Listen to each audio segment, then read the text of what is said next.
اگر گاڑی پولیس والے کی جلے تو وہ بھی میری گاڑی ہے، اور ایک عام آدمی کی جلے تو وہ بھی میری گاڑی ہے۔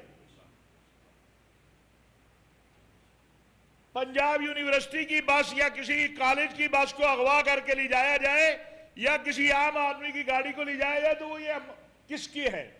کیا کہیں دنیا میں اور بھی ایسا ہوتا ہے؟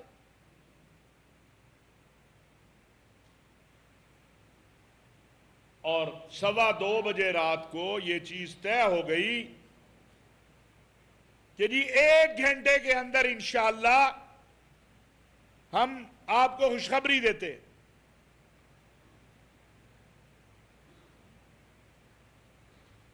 پھر ڈیلے کیا گیا، پھر اب پولیس کا ایک اپنا موقف ہے، انتظامیہ۔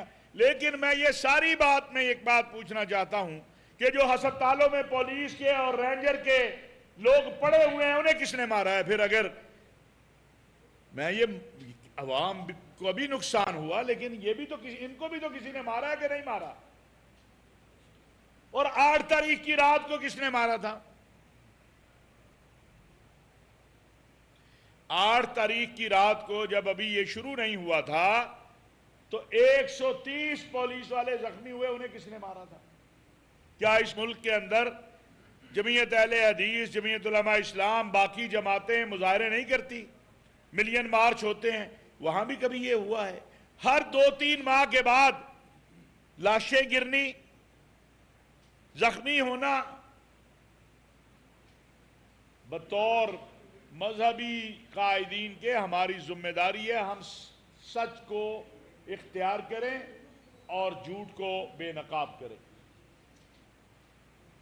یہ مجھے اچھا نہیں لگتا، لیکن میں آپ کو یہ بات ضرور بتاؤں گا کہ جب ہفتے کی رات، جمعے کی رات کو،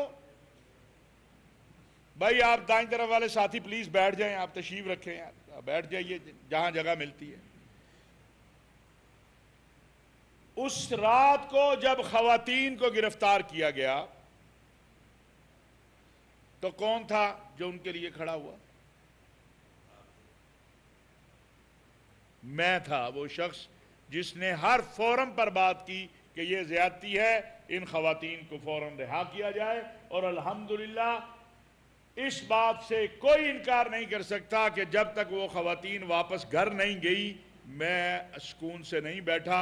یہ موبائل بھی میرا گواہ ہے اور ان حضرات کے بھی پیغامات میرے پاس گواہ ہیں۔ اور سب سے بڑا گواہ آج کا دور میڈیا ہے کہ جب میں نے وہ خواتین رہا ہوئیں اور ان حضرات نے ویڈیو اپنے گروپ میں بھیجی، وہ میں نے نشر کی کہ یہ خواتین اپنے گھروں میں چلی گئی۔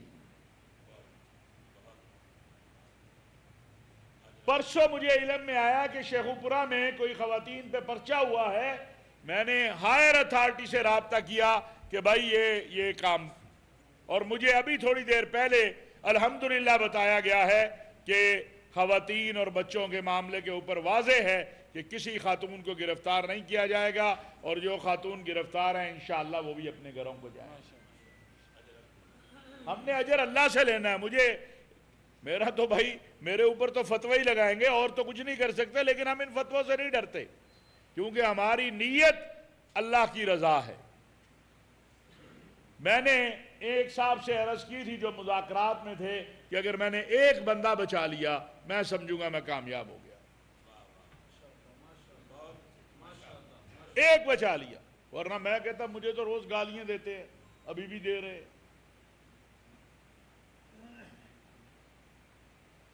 اس سے مقصود یہ ہے، ایک طرف یہ پوزیشن ہے، اس رات دوسری طرف افغانستان کے بارڈر سے حملہ ہوا تھا پاکستان کے اوپر، آپ کو پتا ہوگا۔ کیا اس وقت میرے ملک کی فورسز کو، میرے ملک کی لوگوں کو جو میرے ملک پہ حملہ ہوا تھا اس کے لیے سوچنا چاہیے تھا یا سڑکوں کے اوپر ایک دوسرے کا سر پھاڑنا چاہیے تھا؟ مجھے آپ بتا دیں، مجھے آپ بتائیں کہ ایک طرف پولیس ڈنڈے اٹھائے ہوئے، دوسری طرف مظاہرین ڈنڈے اٹھائے، یہ کرنا چاہیے تھا اس رات، یا مجھے اعلان کرنا چاہیے تھا کہ بھائی پاک فوج آپ کھڑے ہو جاؤ، میں اپنے وطن کی سلامتی کے لیے آپ کے ساتھ کھڑا ہوں؟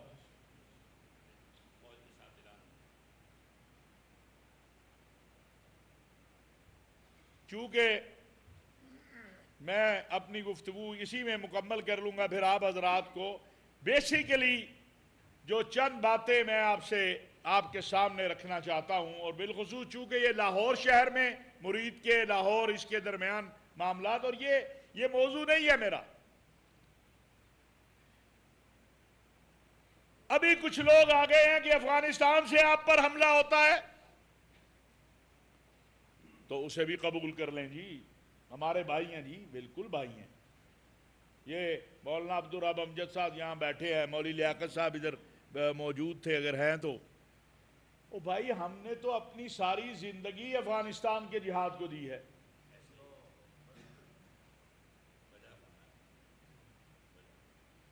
13 سال کی عمر میں ہم جو ہے وہ افغانستان کے جہاد میں شریک ہو گئے.